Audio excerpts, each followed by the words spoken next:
നമസ്കാരം വിവേഴ്സ്, ഞാനിന്ന് കോയമ്പത്തൂരാണ്. കോയമ്പത്തൂർ ഈഷ സെൻറ്ററിലെത്തി. അത് ഇവിടെ നമ്മുടെ ഏകദേശം ഒരു 10-30 കിലോമീറ്റേഴ്സ് വരുന്നു ദൂരമുണ്ട്. കണ്ടറിയാം, ചെറിയ മലകളും കാര്യങ്ങളൊക്കെ ആയിട്ട് ഇങ്ങനെ കിടക്കുക. നിങ്ങൾക്ക് കാണാൻ പറ്റും, ഞാൻ കാണിച്ചു തരാം.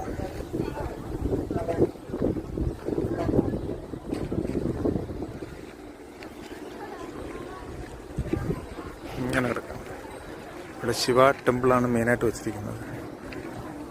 കണ്ടില്ലേ, ഞാൻ അതിൻ്റെ ഒരു കാണിച്ചു തരാം.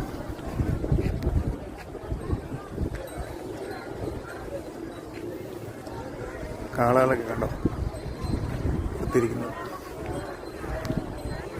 ശിവ ടെമ്പിളിന് ഒരു പ്രതിമ ഉണ്ടാക്കിയിട്ടുണ്ട് അതിനകത്ത്. പിന്നെ ഇവിടെ യോഗികൾക്ക് ഇരിക്കുന്ന ഒരു സ്ഥലമുണ്ട്, അപ്പുറത്തായിട്ടാണ്.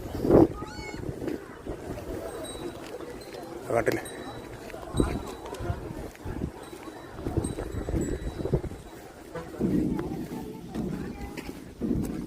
നമ്മൾ ശരിക്കും പ്രതിമയുടെ അടുത്തെത്തി. അടുക്കും തോറും ആ സൈസ് വലുതായി വരുന്നുണ്ടല്ലേ. ആ വ്യൂ അത്രത്തോളം ഉണ്ട്. രണ്ട് സൈഡും നോക്കി അറിയാൻ പറ്റും. ചെറിയ മരങ്ങളും പച്ചപ്പറമ്പ് പോലെ ഓരോ സ്ഥലമുണ്ട്. കണ്ടില്ലേ, ആൾക്കാർ നിൽക്കുന്നുണ്ട്. ഇപ്പം ആൾ കുറവാണ്, ആയിട്ടൊക്കെ ആൾക്കാർ വരും.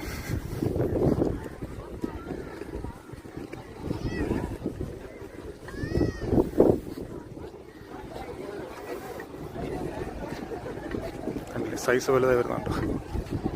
അപ്പോൾ നിങ്ങൾക്കത് മനസ്സിലാവും. ഞങ്ങളിങ്ങനെ കാളവണ്ടി യാത്ര ഫീൽ ചെയ്യാണ്. ഇഷായിൽ വന്നിട്ട് കാളവണ്ടി യാത്ര കണ്ടോളൂ, ഞാൻ കാണിച്ചു തരാം. ഒരു സ്ഥലം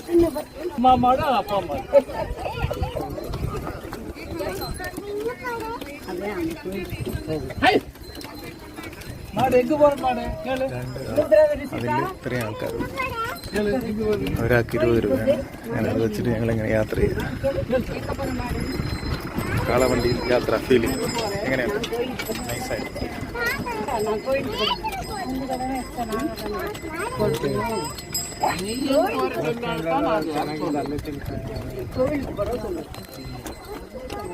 அதே கோயிலுக்கு அது போகுது. கோயிலுக்கு எதுல போற? ಶಿವಂತ ಮನ್ಲಿ ಊಟ ಬೇಡ ಅಂತ ಆಟ್ಕೊಂಡಿರ್ತೀನಿ.